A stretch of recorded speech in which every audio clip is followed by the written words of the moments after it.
A star student and track athlete at the exclusive Phillips Exeter Academy in New Hampshire is due in court next month to answer charges stemming from an alleged sexual assault last fall. Chukwudi Ikpeazus is accused of fondling a 17-year-old female student. He's charged with misdemeanor sexual assault. Police are also investigating the prestigious prep school and how it handled the case.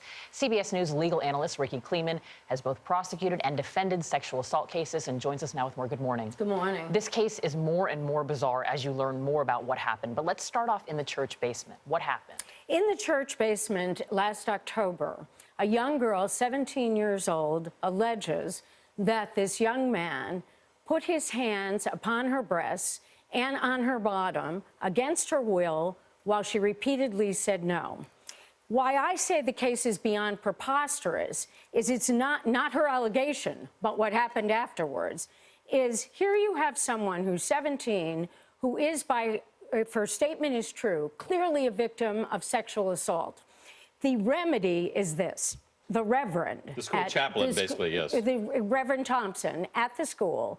He brings in both the accuser and the accused. He wants them to have a conversation so they could reestablish their friendship. And his punishment is a penance, that he must deliver bread. The young man bakes bread called monkey bread, that he must deliver bread to this young woman every week for a year. So let's use the words of Dr. John LaPook to me about this case, where Dr. LaPook and I both agree. So let's create post-traumatic stress disorder for this young woman. Reliving everything, every time you have to relive the sexual assault, every time you meet the young man. Rikki, what's interesting to me about this case, too, is she went initially to the school chaplain. She didn't go to the head of the school, correct? Correct. So the school chaplain became the initial mediator in this case. Her parents were not called. The student-athlete's parents were not notified either, correct? Correct, but it gets worse. Every time you think this case is bad, it gets worse. What happens then is when the school authorities get involved, yes, they show her sympathy, but not much else, that in addition to finally getting in touch with her mother, what do they say to her? How do they make her feel? They say, look, there was no penetration. Therefore, this is only sexual harassment. This is not sexual assault. By the way, that's wrong.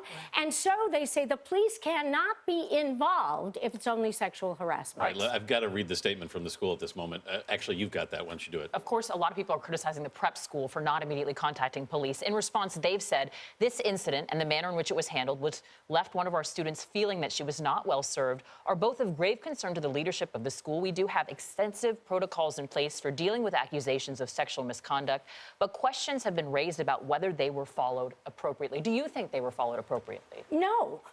There is no question that when you have a touching that is not consented to, that this is, by any definition, sexual assault, and that the police needed to become involved. The parents needed to be told. And this is a kid, the accused, who is a star athlete, a dorm proctor, a student leader. So while she, the poor young woman, is left to her own. Losing sleep, missing classes, clearly affected. Rikki, in this state, in New Hampshire, is that school legally obligated to report a case like this to police? Do we know? Well, the problem is this. State by state, the rules are different. Yeah. Obviously, colleges and universities must follow Title IX, which comes from the Civil Rights Act. They have obligations about the fact that they must investigate and adjudicate. The problem about self-reporting, that is, that a school must report to the police, is that that's a state-by-state decision.